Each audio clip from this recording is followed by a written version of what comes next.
Il y a très longtemps, dans un petit village, vivait une jeune femme nommée Leila, connue pour sa gentillesse et son honnêteté. Leila venait d'une famille modeste, mais elle était respectée pour sa grande sincérité.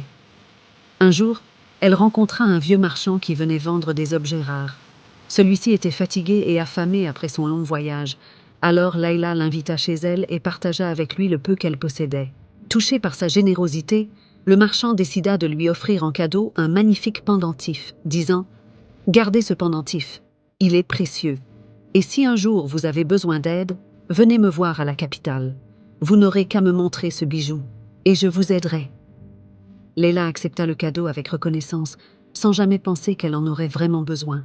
Les années passèrent, et un malheur s'abattit sur sa famille. Son père tomba gravement malade, et le seul remède était un médicament rare et coûteux qu'on ne trouvait qu'à la capitale. Désespérée, Leila se souvint de la promesse du vieux marchand. Elle se rendit donc à la capitale et le chercha. Après bien des efforts, elle parvint à le retrouver. Mais à sa grande surprise, le marchand, devenu riche et influent, fit mine de ne pas la reconnaître. « Pourquoi me déranger pour un souvenir d'autrefois ?» dit-il d'un ton froid en voyant le pendentif. « C'était une simple parole de politesse. Je ne peux pas t'aider. » Leila, le cœur brisé, implora son aide, mais il resta insensible, la repoussant.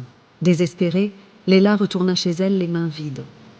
Son père succomba peu de temps après, et elle passa le reste de sa vie avec ce chagrin, regrettant amèrement sa confiance en ce marchand qui avait manqué à sa promesse. Cette histoire est tragique, car elle montre que même les actes les plus sincères peuvent être trahis. Mais elle rappelle aussi que la vraie richesse n'est pas dans les possessions, mais dans le respect de la parole donnée.